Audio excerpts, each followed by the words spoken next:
Dear friends, സ്പാർടെക് എന്ന YouTube ചാനലിലൂടെ ഇന്ന് ഞാൻ പരിചയപ്പെടുത്തുന്നത് ഒരു ഇൻഡക്ഷൻ കുക്കർ എങ്ങനെ നമുക്ക് ദീർഘകാലം കംപ്ലൈന്റ് കൂടാതെ ഉപയോഗിക്കാൻ പറ്റും എന്നതിനെ പറ്റിയുള്ള ചില ടിപ്സ് ആണ് പറഞ്ഞു തരുന്നത്.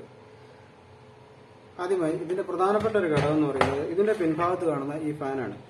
18 വോട്ടിൽ വർക്ക് ചെയ്യുന്ന ഈ ഫാൻ ഇതിന്റെ ഉള്ളിൽ വർക്ക് ചെയ്യുന്ന സമയത്ത് ഇതിന്റെ ഉള്ളിലുണ്ടാകുന്ന ചൂടിനെ പുറത്തേക്ക് തള്ളാൻ വേണ്ടിയാണ് ഉപയോഗിക്കുന്നത്. ഈ ഫാൻ ഉള്ളിലേക്ക് എയർ വലിച്ചെടുക്കുന്നതിനോട് തന്നെ പുറമേയുള്ള പൊടിപടലങ്ങൾ ഇത് ഉള്ളിലേക്ക് വലിച്ചെടുക്കപ്പെടുന്നു. ഇതിന്റെ ഈ നെറ്റിൽ പൊടിപടലങ്ങളെല്ലാം അടിഞ്ഞു കൂടിയിട്ട് നെറ്റ് അടഞ്ഞു പോവുകയും അതുവഴി ഉള്ളിലേക്ക് ഫാനിനുള്ളിലേക്ക് വായു വലിച്ചെടുക്കാൻ പറ്റാതെയും സാധിക്കും. അങ്ങനെ വരുന്ന സാഹചര്യത്തിൽ ഇടയ്ക്ക് നമുക്ക് ഫാനിന്റെ നെറ്റ് ഇതേപോലെ ഒരു ബ്രഷ് ഉപയോഗിച്ച് ഇടയ്ക്കിടയ്ക്ക് ക്ലീൻ ചെയ്ത് കൊടുക്കുന്നത് നല്ലതായിരിക്കും. ഇനി അടുത്തത് പല്ലി, പാറ്റ മുതലായവ ഇതിന്റെ ഉള്ളിലേക്ക് കയറുകയും അതുവഴി ഇൻഡക്ഷൻ കുക്കർ കംപ്ലൈന്റ് വരാൻ സാധ്യത കൂടുതലുമാണ്. അതിന് നമ്മൾ ചെയ്യേണ്ടത് ഇൻഡക്ഷൻ കുക്കറിന്റെ ഫാൻ വരുന്ന ഈ ഭാഗത്ത് ഇതിലൂടെയാണ് പല്ലി, പാറ്റ അധികം ഇതിന്റെ ഉള്ളിലേക്ക് കയറുന്നത്. ഇത് ഭക്ഷണം പാകം ചെയ്യുന്ന ഒരു ഉപകരണമായതുകൊണ്ട് തന്നെ ഇതിന്റെ ഉള്ളിലേക്ക് ജീവികളെ കൂടുതലായിട്ട് ആകർഷിക്കപ്പെടുന്നു. അതുകൊണ്ട് തന്നെ നമ്മൾ കനം കുറഞ്ഞിട്ടുള്ള ഇതേപോലെയുള്ള നെറ്റ് ചതുരത്തിൽ കട്ട് ചെയ്തെടുത്തിട്ട് ഈ ഭാഗത്ത് ഒട്ടിച്ചു കഴിഞ്ഞാൽ പൂർണ്ണമായിട്ടും ഇതിന്റെ ഹോൾ അടയാൻ പാടില്ല. ആ രീതിയിലുള്ള ചെറിയ നെറ്റുകൾ ഉപയോഗിച്ച് ഇത് അടയ്ക്കുക. അതുപോലെ തന്നെ ഇതിലെ വായു വലിച്ചെടുത്തിട്ട് ഇതിലെ പുറത്തു വിടുന്ന രീതിയാണ് ഇതിനുള്ളത്. അപ്പോൾ ഈ രണ്ട് ഭാഗവും നമ്മൾ ഒട്ടിക്കേണ്ടതുണ്ട്. പിന്നീട് പാറ്റ ഗുളിക മുതലായുള്ള ഇതിൻ്റെ ഉള്ളിൽ ഇടാവുന്നതാണ്. അതിട്ടാലും കുറഞ്ഞ ദിവസം മാത്രമേ അതിന് കിട്ടുള്ളൂ. അത് കഴിഞ്ഞാൽ അതിന്റെ പവർ കുറയുന്നതായിരിക്കും. അതിനെ കഴിഞ്ഞ് ഒന്നുകൂടെ പ്രായോഗികമായിട്ടുള്ളത് ഈ നെറ്റ് ഒട്ടിക്കുക എന്നുള്ളതാണ്. രണ്ട് സൈഡിലും നെറ്റ് ഒട്ടിക്കുക. പിന്നെ ഇതിന്റെ ഒരു വർക്കിംഗ് വോൾട്ടേജ് എന്ന് പറഞ്ഞാൽ 150 വോൾട്ട് മുതൽ 230 വോൾട്ട് വരെയാണ് ഇൻഡക്ഷൻ കുക്കറിന്റെ ഒരു വർക്കിംഗ് വോൾട്ടേജ് പറയുന്നത്. ഈ വോൾട്ടിനിടയ്ക്ക് ഉള്ളപ്പോൾ മാത്രം ഇൻഡക്ഷൻ കുക്കർ ഓൺ ആക്കുന്നതാണ് ഏറ്റവും നല്ലത്. പിന്നെ ശ്രദ്ധിക്കേണ്ട ഒരു കാര്യം, ഇൻഡക്ഷൻ കുക്കറിന്റെ പവർ പ്ലഗ് നമ്മൾ അടുക്കളയിൽ കുത്തുന്ന സ്ഥലത്ത് ഇൻഡക്ഷൻ കുക്കറിന്റെ പവർ പ്ലഗ് ഒരു കാരണവശാലും ലൂസ് കണക്ഷനുള്ള പവർ പ്ലഗ് കുത്തരുത്. കാരണം നമ്മൾ കറണ്ടിൽ കുത്തുന്ന സമയത്ത് ലൂസ് കണക്ഷനുള്ള സമയത്ത് പല പ്രാവശ്യം കറണ്ട് ഇതിലേക്ക് വന്നു പോവുകയും അതിനുള്ള ബോർഡുകൾ റീസ്റ്റാർട്ട് ആകാൻ കാരണമാവുകയും ചെയ്യുന്നു. അതുകൊണ്ട് അതിനുള്ള ഉപകരണം കേടുവരാൻ കംപ്ലൈന്റ് കൂടുതലാണ്. അതുകൊണ്ട് എപ്പോഴും നമ്മൾ പിന്ന് കുത്തുന്ന സമയത്ത് അത് മുറുകിയിരിക്കണം. അത് ഇളകി കളിക്കാൻ ഒരിക്കലും പാടില്ല. ലൂസ് കണക്ഷനുള്ള പിന്ന് നമുക്ക് തിരിച്ചറിയാൻ അതിന്റെ സൈഡിൽ ഏതെങ്കിലും ഒരു പിന്നിൽ കുറച്ച് കരിഞ്ഞിരിക്കുന്നത് കാണാം. ഈ കരിഞ്ഞിരിക്കുന്നുണ്ടെങ്കിൽ വളരെ ശ്രദ്ധിക്കണം. അതിന് നമ്മൾ കുത്തി ഉപയോഗിക്കാൻ പാടുള്ളതല്ല. ഉപകരണങ്ങൾ കേടുവരാൻ സാധ്യത കൂടുതലാണ്. പിന്നെ ഇൻഡക്ഷൻ കുക്കർ എപ്പോഴും ബട്ടൺ ടൈപ്പുള്ള ഇൻഡക്ഷൻ കുക്കർ നമ്മൾ തിരഞ്ഞെടുക്കുന്നതാണ് ഏറ്റവും നല്ലത്. അതെന്തുകൊണ്ടാണെന്ന് വെച്ചാൽ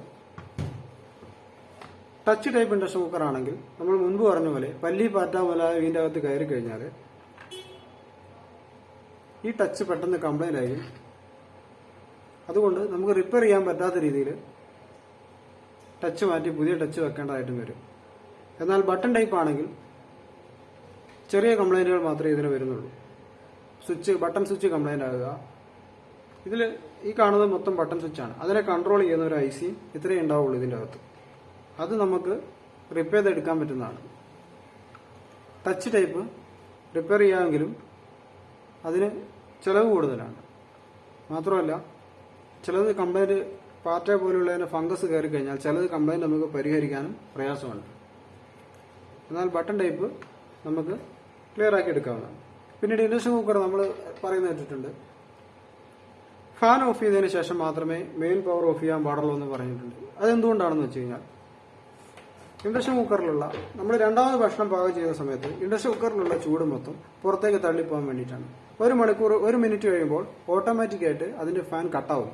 ഈ സ്വിച്ചിൽ നമ്മൾ ഓഫ് ചെയ്ത് കഴിഞ്ഞാൽ 1 മിനിറ്റ് കഴിയുമ്പോൾ അതിന്റെ ഫാൻ ഓട്ടോമാറ്റിക് ഓഫ് ചെയ്തു. ആ ഓഫ് ആയിരുന്ന സമയത്ത് 1 മിനിറ്റ് വർക്ക് ചെയ്യുന്ന സമയത്ത് അതിൻ്റെ ഉള്ളിലുള്ള വായു മൊത്തം പുറത്തേക്ക് തള്ളപ്പെട്ടു പോകുന്നത്.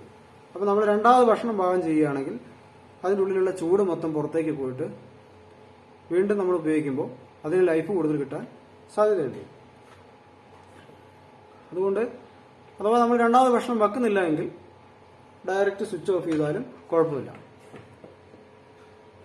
പിന്നെ നമ്മൾ ഇത് ശ്രദ്ധിക്കേണ്ട ഒരു കാര്യം, ഇതിൽ വെള്ളം തിളപ്പിക്കുന്ന സമയത്ത് വെള്ളം ഒരിക്കലും തിളച്ചു പോകാൻ ശ്രദ്ധിക്കുക. ഈ കാണുന്ന പാനലിന്റെ മുകളിൽ കാണുന്ന ഇത് പ്ലാസ്റ്റിക്കിന്റെ ചെറിയൊരു കോട്ടിംഗ് ആണ്. ഇത് തിളച്ച വെള്ളം ഇതിലേക്ക് വീണ് കഴിയുമ്പോൾ ഇത് കുതിർന്നു പോകാനും ഇതിനിടയിൽ ഉരുകി ഇത് കുതിർന്ന് ഇതിനിടയിൽ കൂടി വെള്ളം ഉള്ളിലേക്ക് പോകാൻ സാധ്യത കൂടുതലാണ്. ചെറിയ വിടവുകളുണ്ട്. ഈ വിടവുകൾ കൂടി ഉരുകി കഴിയുമ്പോൾ വെള്ളം ഉള്ളിലേക്ക് വരാനും ഈ ബട്ടൺ സ്വിച്ചിന്റെ കൺട്രോൾ ബോർഡ് കംപ്ലൈന്റ് ആകാനും സാധ്യത കൂടുതലാണ്. മാത്രമല്ല അതിലെ കൂടി ചെറിയ അളവിൽ ഷോക്ക് ഉണ്ടാകാനും സാധ്യതയുണ്ട്. അപ്പോൾ വെള്ളം ഒരിക്കലും തിളച്ചു പോകാതെ ശ്രദ്ധിക്കുക.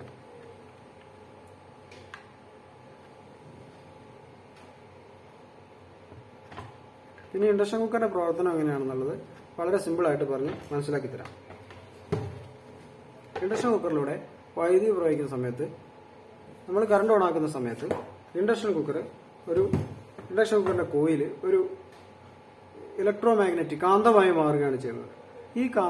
ഈ മാഗ്നറ്റിൽ നിന്നും ഇലക്ട്രോ മാഗ്നറ്റിക് വേവ്സ് പുറത്തേക്ക് വരുന്നു. ആ വേവ്സ് ഈ സെറാമിക് പ്ലേറ്റിനെ അല്ലെങ്കിൽ അതിന് വെച്ചിട്ട് ഗ്ലാസ് പ്ലേറ്റിനെ കട്ട് ചെയ്തിട്ട് നമ്മൾ മുകളിൽ വെക്കുന്ന കാന്തം ആകർഷിക്കുന്ന പാത്രങ്ങളിലുള്ള ജലത്തെ ചൂടാക്കുകയാണ് ചെയ്യുന്നത്. അതിന്റെ റെസിസ്റ്റൻസ് കൂട്ടുന്നു. അതിന്റെ ഫലമായിട്ട് താപം ഉണ്ടാകുന്നു. ആ വേവ്സുകൾ ഈ പ്ലേറ്റ് കട്ട് ചെയ്തിട്ട് പുറത്തു വരുന്നുണ്ട്. ചുരുക്കി പറഞ്ഞ ഒരു ട്രാൻസ്ഫോമറിന്റെ പ്രവർത്തനം പോലെയാണ് ഇൻഡക്ഷൻ കുക്കർ പ്രവർത്തിക്കുന്നത്. ഇൻഡക്ഷൻ കുക്കറിന്റെ ഈ കോയിലിനെ നമുക്ക് ട്രാൻസ്ഫോമറിന്റെ പ്രൈമറി ആയിട്ട് എടുക്കാം. ഇതിന് മുകളിൽ കാണുന്ന വെച്ചിരിക്കുന്ന പാത്രത്തെ നമുക്ക് സെക്കൻഡറി ആയിട്ടും എടുക്കാം. ഈ പ്രൈമറിയിൽ നിന്നും സെക്കൻഡറിയിലേക്ക് ഒരു മാഗ്നറ്റിക് വോൾട്ടേജ് ഉണ്ടാകുന്നു. ആ വോൾട്ടേജിന് ഫലമായിട്ടാണ് ഇതിൽ ഉപയോഗിച്ചിരിക്കുന്ന വെള്ളം തിളയ്ക്കുന്നത്. വളരെ സിമ്പിളായിട്ട് നമുക്ക് ഇങ്ങനെ പറഞ്ഞ് മനസ്സിലാക്കി തരാം.